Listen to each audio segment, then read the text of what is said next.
All right. Well, on the intro to the channel, we spoke a bit. We touched on passive income, portfolio income, and earned income.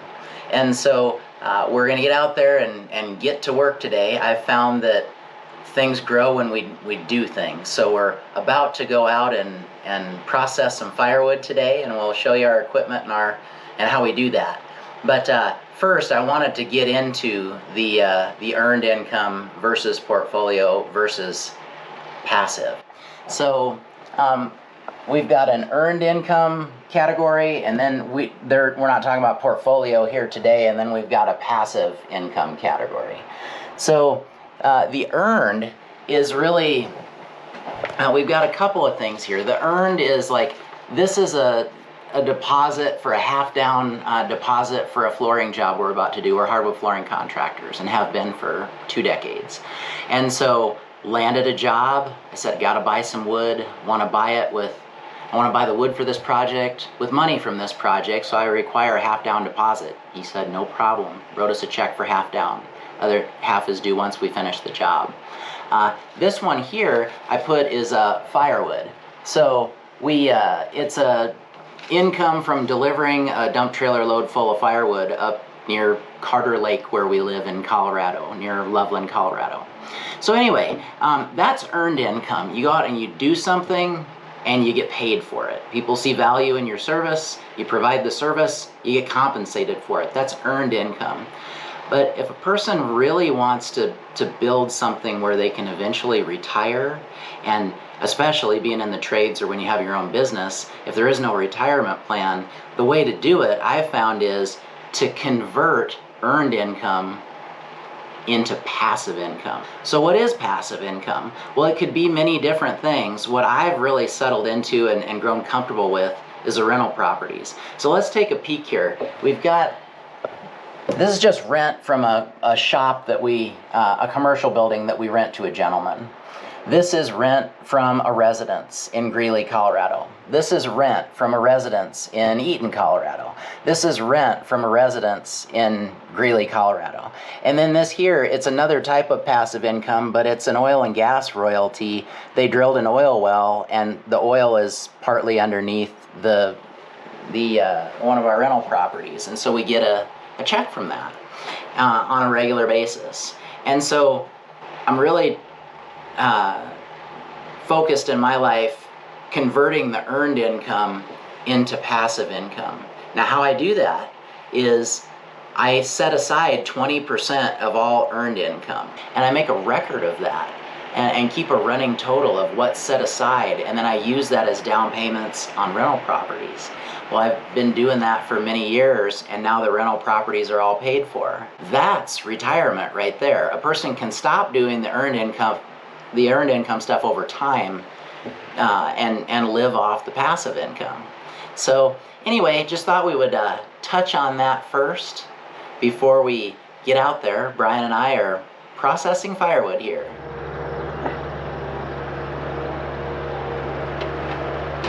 All right, everyone.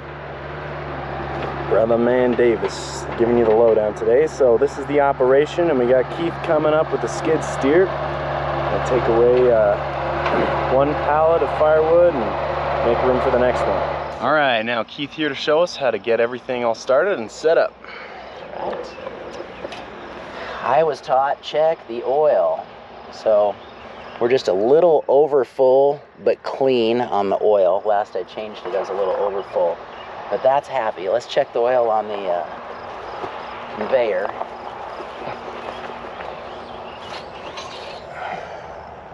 Clean and full. Got electric start on the splitter, but full start on this guy.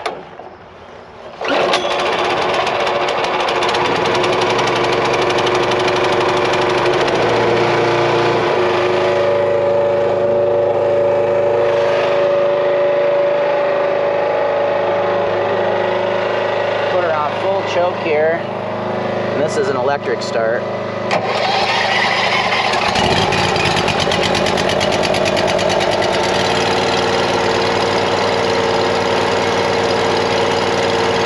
Having some trouble with the choke when it warms up, the choke has been rattling on and choking itself. So short-term fix, nothing a little spit and duct tape and baling wire won't do. So we're just baling wire this choke lever. It wants to rattle this way and choke itself out. So we're just baling, twining that back so it doesn't give us trouble. We got a idle here.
All right, so as you can see, you got this pile all taken care of.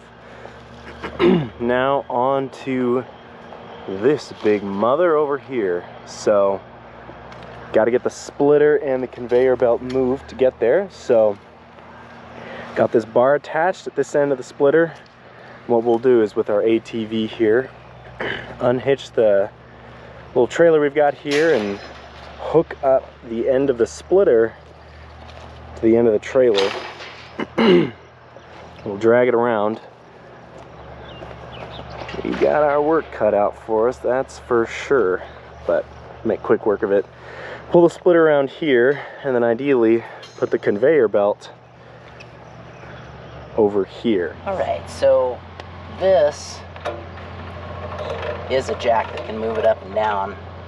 This blue part is kind of a leg that we had this lowered down onto that blue leg to have everything just be stable and not have all the pressure on the jack. But now that we want to move it, we've got to get this blue leg up. So I'm taking the pressure off of this leg, and then we're going to pull that back. See if we can coax this up. We've got to get this pin in one of those holes. There we go. So now that pin is locked in one of these holes, and it's got this blue leg up off the ground for transport. And then it's the only piece of machinery I've ever had that's like this, but we need to raise the drawbar to get it above the ball hitch on the trailer. So we're lowering this guy down to raise the drawbar. Bingo. Bingo. Now that we're latched in there, locked in there, we'll take all the pressure off this jack.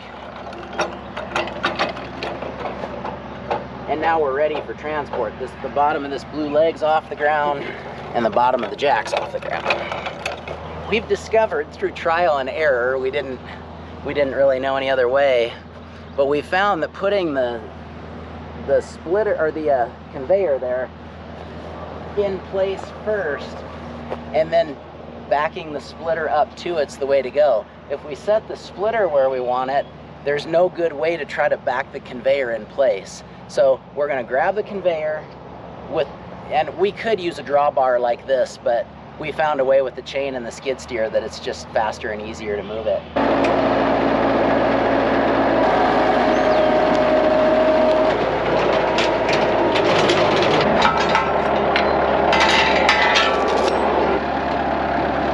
So we're going to move that conveyor into place and then back the splitter into it, and then we'll be off and running on this pile. Let's all say a prayer for Keith. So we got got to make sure that aluminum pan sits high enough to get over that that top orange lip on the conveyor. Just got to raise this up enough to be able to detach. So we're going to put a little bit of pressure on this. So there's pressure on the ball hitch on the trailer. Now that's done, it's loose. Take the pressure off of that. From under until we're free. And then we raise it up enough to make the pan higher than the conveyor. And actually, how high we raise this, we make our splitting surface level. So if that's about level, I'm happy. And then we drop this leg.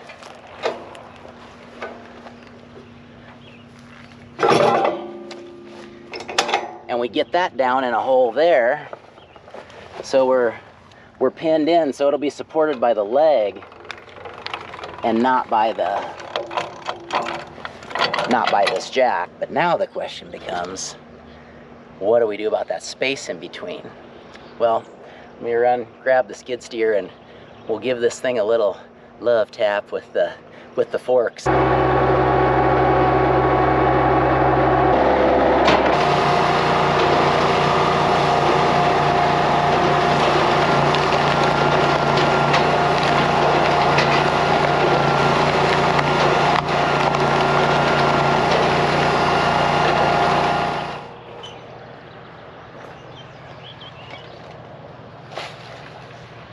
Alrighty, that is the conclusion of 2 nice big mornings of work.